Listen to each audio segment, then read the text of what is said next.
Hi, today we continue in our daily devotionals. We're going to skip the rest of chapter 16 because that's going to be our sermon text for Sunday. So we'll hear all about what Paul gets up to after he leaves Lysteria and ends up meeting some people along the streets. We're going to hear all about that on Sunday. But we're going to continue in chapter 17. This is Paul in Berea, and he goes to the synagogue as he always does. The first thing Paul does when he goes to a new town is to find the Jewish synagogue and to pick a fight, to go in the synagogue and start arguing with them.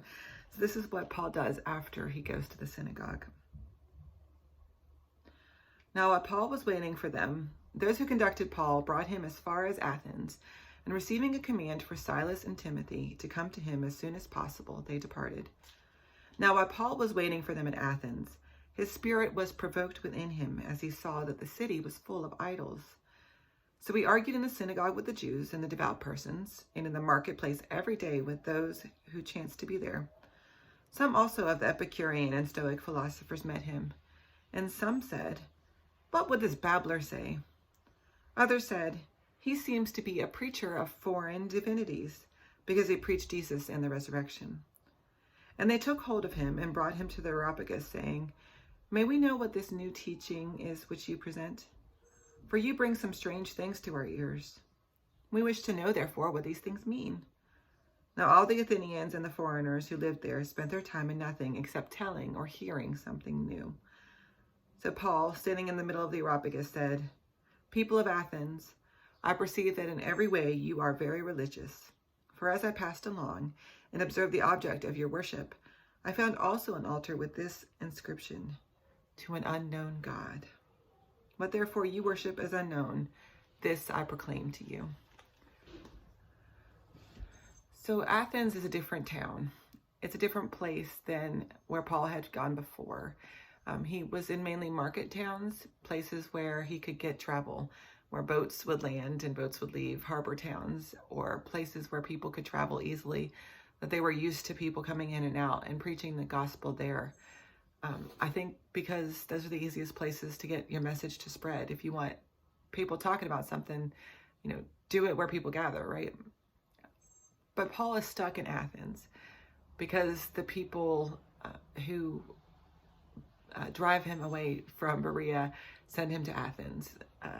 And so he waits there for the rest of his team to show up.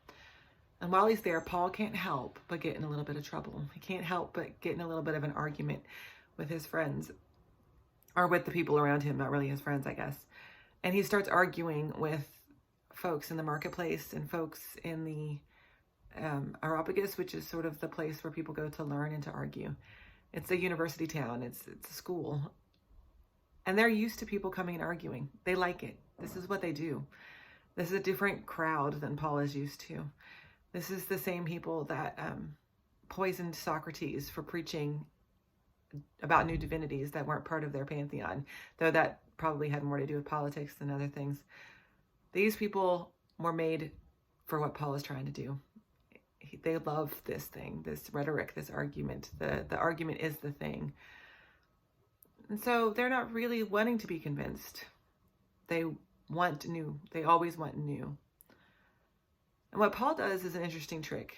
He says, well, really, this isn't anything new. This Jesus that I preach of is the same God as the unknown God that you've labeled in the middle of town.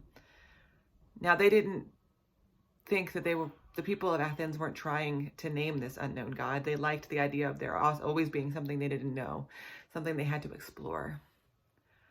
I wonder if sometimes we don't ask questions without really wanting an answer. Are we always seeking for something that we're never going to find? Are we always looking for some hidden facet of something, trying to be more clever than someone else, or trying to think that we know more than someone else? Are we obsessed with uncertainty? Are we more comfortable with the idea that there's no answer, or there shouldn't be an answer, than the idea that there is an answer right in front of our face? We just don't want to accept it or choose it. I wonder if we like the idea of this unknown God. because then we can shape that God into whatever we want it to be. We can make that God into whatever we want it to be. And I wonder if we don't like that a little bit more than the certainty of the God we have. God bless.